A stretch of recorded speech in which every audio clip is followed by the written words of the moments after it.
Chaque visite ministérielle, c'est l'occasion d'aborder un certain nombre de sujets.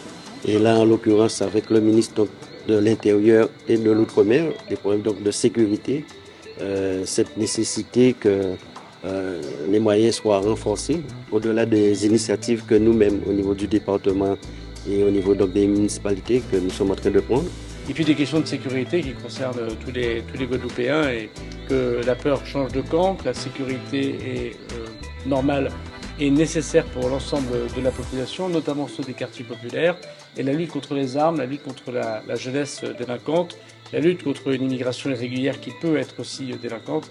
Ce sera l'objectif des prochaines semaines avec le contrat de sécurité que je propose d'élaborer avec également le président du conseil départemental. Et puis on a également échangé sur des questions qui tiennent à cœur du président Losbar, la continuité territoriale entre les îles de l'archipel, de façon à voir comment on peut accompagner là aussi les collectivités sur ces liaisons et faire en sorte qu'elles se poursuivent au-delà des horaires auxquels se poursuivent aujourd'hui et permettent à chacun des Guadeloupéens et Guadeloupéennes de pouvoir se rendre dans ces îles de l'archipel. Et puis on sait quelles sont les difficultés pour les Désiradiens, les Marie-Galantais, les habitants des Sept pour pouvoir venir avec tous les problèmes économiques, de travail, d'emploi, parfois de santé.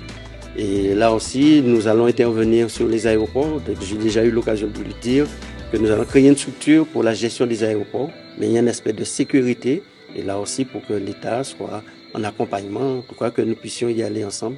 On connaît en Guadeloupe la force du conseil départemental pour aider aux politiques publiques qui sont extrêmement importantes pour nos concitoyens. Des sujets sur lesquels on a aussi longuement échangé, c'est celui du centre hospitalier universitaire qui va être en fonctionnement à l'automne et sur lequel, avec le président, nous partageons en commun le fait de vouloir bâtir une stratégie de long terme pour assurer une pérennité au centre hospitalier. Puisque nous aurons un équipement flambant neuf, mais tout le monde connaît les problèmes financiers de trésorerie donc, du CHU.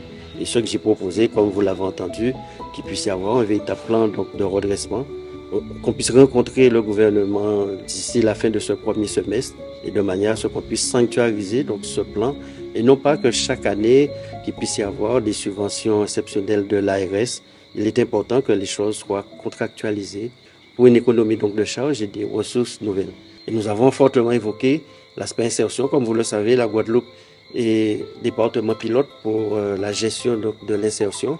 Nous allons prendre des initiatives. Nous avons contractualisé avec la Chambre des métiers. Nous allons, sur le plan du logement, mettre un budget conséquent. C'est aussi l'occasion avec lui d'évoquer les questions institutionnelles. On sait qu'en ce moment, il préside le congrès des élus de la Guadeloupe.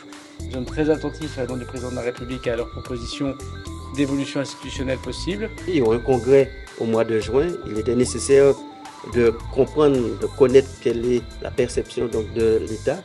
Et ce que nous avons compris, l'État ira dans le sens de ce que décidera les Guadeloupéens.